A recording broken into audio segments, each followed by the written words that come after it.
In the beginning there was peace, and in the end there will be peace. But what is here and now is war, not a war of money or land, but rather one of spirituality. The Bengala crucifix is on a 7-foot piece of wood. It's tempera painted on wood of the Christ figure on the cross of the crucifixion. And in the abdomen of the Christ figure is this erect penis with testicles. And that's pretty good stuff for the 12th century, because if the artist, who remains anonymous, had ever been caught, the church and art, fine art, has used this kind of symbolism, not necessarily an erect penis, throughout our history. It's a part of art. This figure of a mockery of Christ has utilized embedded imagery to subconsciously stimulate viewers for 700 years. Despite the great accomplishment of the Bengala, it is no match for the incredible success of the famed San Damiano crucifix. The San Damiano crucifix is an extremely popular Christian symbol. It is essentially a cross that St. Francis of Assisi prayed to, and which he said spoke to him. But there's some problems with this particular crucifix.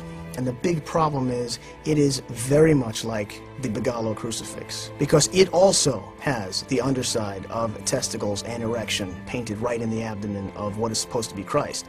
Once again, by an unknown Italian artist who wouldn't dare put his name on this particular painting because there would be repercussions should someone had consciously seen that particular erection on the abdomen. This cross is a blasphemous cross. This cross is in the possession of millions of people, and the Franciscans know of this story. When St. Francis died, the Clare nuns took it out of public view for 700 years, meaning they hid it for 700 years. They didn't know what to do with it. They didn't know whether to destroy it, to burn it, or whatever, because it apparently gave some kind of power from it. And since that cross came out again in 1957, displayed during Holy Week, the Vatican decides this is the time to bring this cross out, convinces the Clares to do so. It has been copied throughout the world.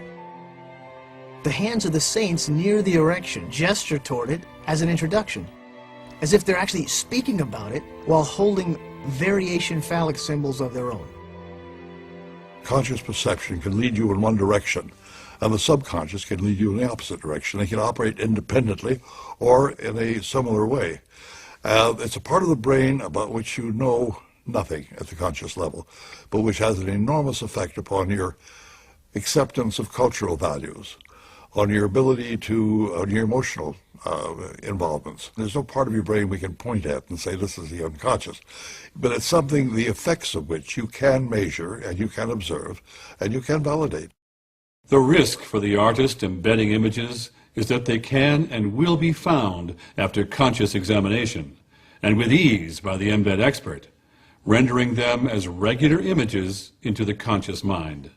In the center of the retina is a little dense group of cells called the fovea, and this fovea moves in saccades. When you have the perception that you're seeing the whole scene, you're not. You're seeing point to point to point. Now, wherever this fovea hits, you're going to perceive what it's hitting in the eye, the object it's reflecting at a conscious level. So if you were to put something in that aimed at the unconscious, you would plant it off fovea. The early studies of this were done with billboard advertising. It's astonishing. I mean, these billboards, they work this thing out very scientifically. It's quite an expensive media. And then they came up with a machine called a pupillometer, which did the whole thing electronically, and made it very simple for any even relatively small advertising agency to test its ads with this. But it tracks what the eye is actually striking. And perceiving at a cognitive or at the unconscious level. The brain is taking in all the information. I think in perception you have to assume it's instantaneous, operating, they say, at the speed of light. And it takes in everything. It's total. Everything goes into your brain.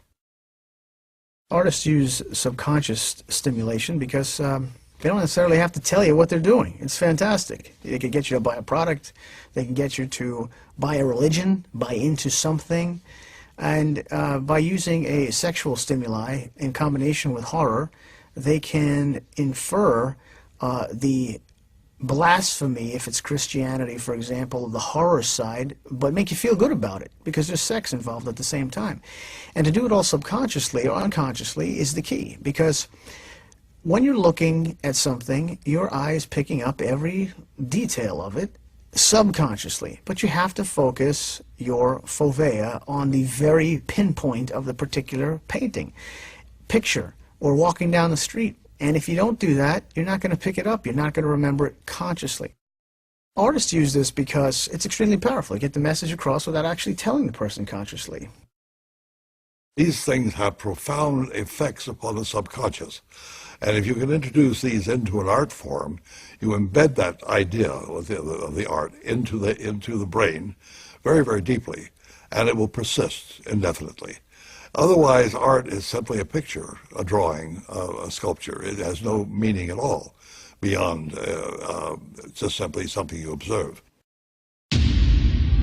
Leonardo da Vinci, obviously extremely well-known, famous artist, but there are many things that we don't normally know as a general population about Leonardo da Vinci.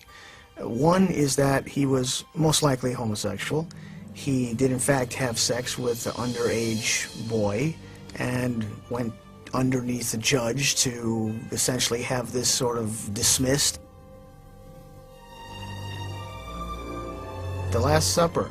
The big deal over this painting is that John is shown as a woman. Or is it really John? Well, actually, John is known as the apostle that Jesus loved. Peter and the one that he loved. So it's Peter and somebody else, which is always known to be John. So Da Vinci paints John as a woman, and that really is the embed. One of the examples is St. John the Baptist.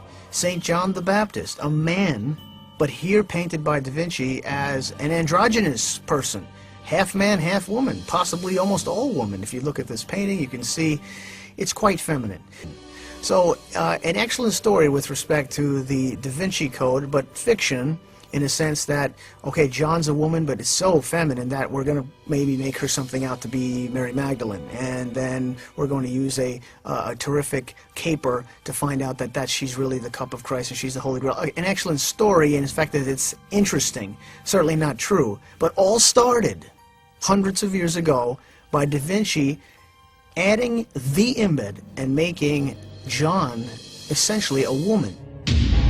Another Renaissance artist who was clearly homosexual was Sandro Botticelli. So you have here a famous painting from Sandro Botticelli, Adoration of the Magi. But a lot of things are going on here that are inappropriate. He instilled two homosexual scenes inside this painting. The first one is to the left. A lot of times you'll see a horse or an animal to signify sex. This one has a horse peering in on the left side of this particular painting, and two guys grasping each other, one right from behind, left hand and right hand, one on the forearm, one on the shoulder area, and they're both wearing really, really short skirts. As you can see, the foot of the guy behind the person in the front has his heel raised, as if he's about to drive something behind this guy. You have to watch all of the places, all of the pieces of the body. Again, everything is planned, everything is sketched. The man in the front is holding a very long sword right through his crotch area, and part of it is sticking up. The person on the left of them is holding another phallic symbol and pointing his hand of, hey, what's going on here? Meaning, let's look over to our left. But these guys really don't care what's happening behind them. I mean, after all, this is the birth of Christ, and this is a special time. Three wise men are in town who are the sons of the Medici family that actually commissioned the painting. But they don't care about that. They care about fooling around. If you look at the man who's grabbing the one in the front, his eye is clearly looking down at the man's crotch. He just don't care whatsoever what's going on behind them. And then across the way, you have another man who is on his knees, bending over, bending forward. And he's turned around looking up at a man behind him. And the man behind him has his hips rotated, his knee bent out, and his heels clicked toward each other, as if his torso is about to be engaged in a forward motion. This is hidden by some person, thing, jumping in between to stop what you see here. But that person actually has no face, hiding what's going on behind that particular scenario in front of Christ. The person who is kneeling is looking back and up at the person who's doing this rotation. As you move over to the right of this painting, you have, of course, the androgynous person. A person, not male, not female. Is he or she pregnant? What is it? Is it a fat guy? Is it a pregnant woman? Actually, it's Botticelli looking directly at you. Doesn't care what's happening over here with Christ. And if you look in the stomach area, you see again the A for Antichrist. So suggestion that that could have been the Antichrist, or it should have been the Antichrist.